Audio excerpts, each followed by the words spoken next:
ever reliable former Undersecretary of the Department of Agriculture, Joy Salapo. Again, this is our 7th edition of our Usapang Pagkain, being done by the Philippine Chamber of Agriculture and Food. I'd like to thank you again for coming.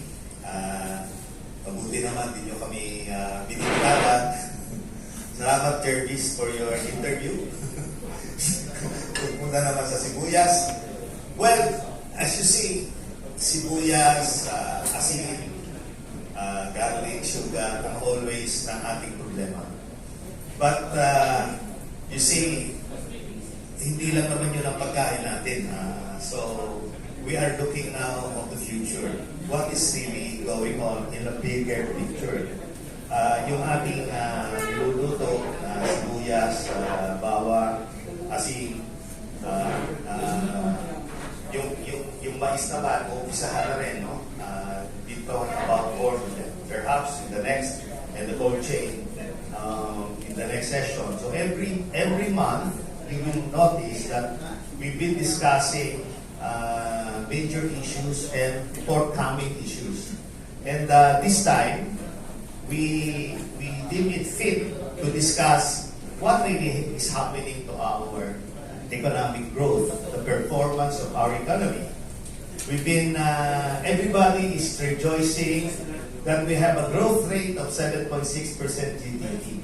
Annual growth rate. Wonderful. The highest in the Asia-Pacific region. But if you will study further what happened, the services and industries really perform well. But while everybody is rejoicing the growth of our GDP, kami po ay nagluluksa sa agriculture. Because agriculture suffered a negative 0.1%. And poultry and livestock has grown alright. It's been growing. Especially dairy, where I belong, it's a 14% growth. No? But what is telling, the crops is understandable, it's almost flat. Negative 1%, I think, is almost flat. 19.9 million metric tons to 19.7 million metric tons is not much. Even because, even the result of the higher cost of inputs, of fertilizer, and of course, the calamities that happened to us. So despite that, we are even flat. We are okay on the crops. But I'm sure this coming year, if we can have about 1 to 2% growth, will be great enough for our economy. But the topic today is what really that had a step up. While everything is going up, the fisheries sector suffered a negative 5% decline. And what is the reason? You will hear this in a little while from our resource person. And in addition to that, we have to think about the future. Water. Without water, you cannot plant. Without water, we cannot survive. And our climate change is giving a lot of problems with the agriculture sector. We're all dependent on that. That's why, in anticipation of the future problems, we will now discuss these things veering away from the hot issues of sibuyas.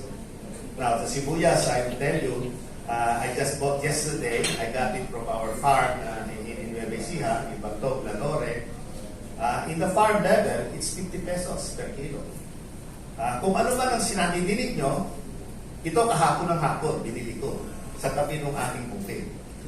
I asked the farmer, pwede ba bigyan mo ko sa buriki? Because this yesterday afternoon, I was there. Sabi niya, may ahente po eh. So, sige, magkano? 65. So, these are the sibuyas that you're getting lang. Isa puti at saka yung pula, parehas naman ang sa presyo. Pero ang cost nila is less than 20 pesos per kilo. Pabilin mo ng 40, 50. That's fair enough. Why are they insisting to sell it at 200, 250? Now, we have SRP and nobody's following the SRP ng bagong SRP ng Department of Agriculture. Kung nakikita natin, nagsasabantala ang ating mga traders, perhaps we can always also when they point the finger, the farmer to the trader, the three fingers are pointing at them. Tingnan naman natin yung mga consumer. I have to be fair to everyone concerned. We have a guest here from Rotary International. Is the four-way test. Is it fair to all concerned? And that's your always practice. So I'd just like to relate to you what's going on in the ground. So now we have submitted our third aid memo to the President last week. And we focused on the fishery sector because, well, as I said earlier, while everything is going up, 7.6% growth, the highest in the Asia Pacific region, but the fishery sector suffered a negative 5%. And we are, my God, we are a nation of islands surrounded by water. We have 2.2 million square kilometers of water from the ECC. We have 1.5 million hectares of inland water. We have 32,300 kilometers of shoreline. And yet, our fishery sector suffered a negative 5%. As against the 7.6% they're claiming as the growth. If we can help bring it up by discussing this and bringing to the attention of the government, perhaps we could be able to save and perhaps add a little for the benefit of our country and our economy.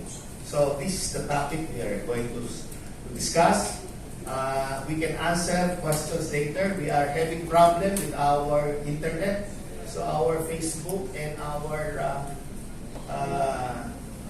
virtual participants, maraming virtual participants sa media.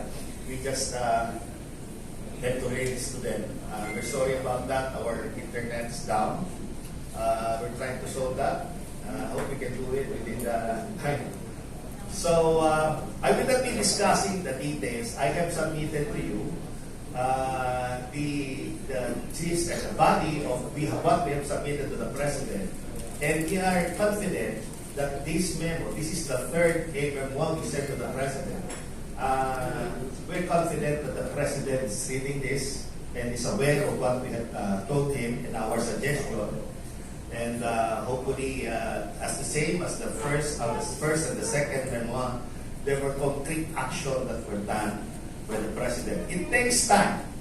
It takes time for our productivity to be felt. Supply is the problem. That's why we have an inflation of 8.7%.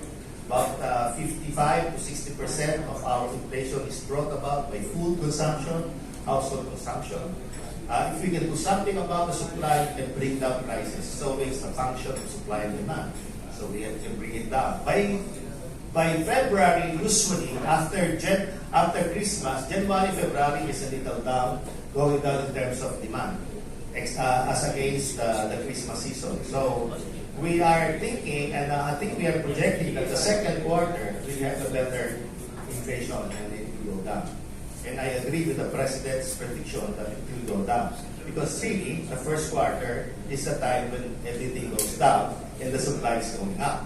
Because these are the time that we harvest our crops, we have more supply, and it will be boosted. By now, it will be boosted by third and fourth quarter. We should have the result and support for the productivity of our lands. So that will be done. I hope that can be done and anticipated. And since the budget of government has increased in terms of the Department of Agriculture, it can help a lot. I've noticed that in Sibuyas, for example, we have six cold storage facilities that will be constructed, 40 million each. That will be only for 3,000 metric tons of sibuyas. We need 110,000 metric tons to be in the cold storage. That is the gap.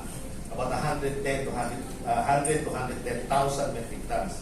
And what they're putting up is 3,000. Wait. How do you solve this? That if we will not import this coming year, again, we will have a sibuyas twice more expensive as the meat in the market. And planning, anticipation is always the key. and we are calling the attention of the Department of Agriculture and the government. We have to anticipate things this coming. Let us not make what happened this last quarter happen again this year. Or else, baka bumangon sa libingan si Albert Einstein at magalit na sa atin. Doing the same thing over and over again and we're expecting a different result. That's stupidity. So, I do not like to elaborate this. I would like to thank our resource person, an expert for water and climate change, and of course, our favorite speaker for the fishery sector. We will have some more the following month up to, this is the 7th, and it's going on, the traction is there. Thank you very much for coming, and I hope you enjoy the day. And the same interaction, we will accept all questions, not only on fish, just throw it in, we'll try to answer them for you. Thank you very much. Thank you.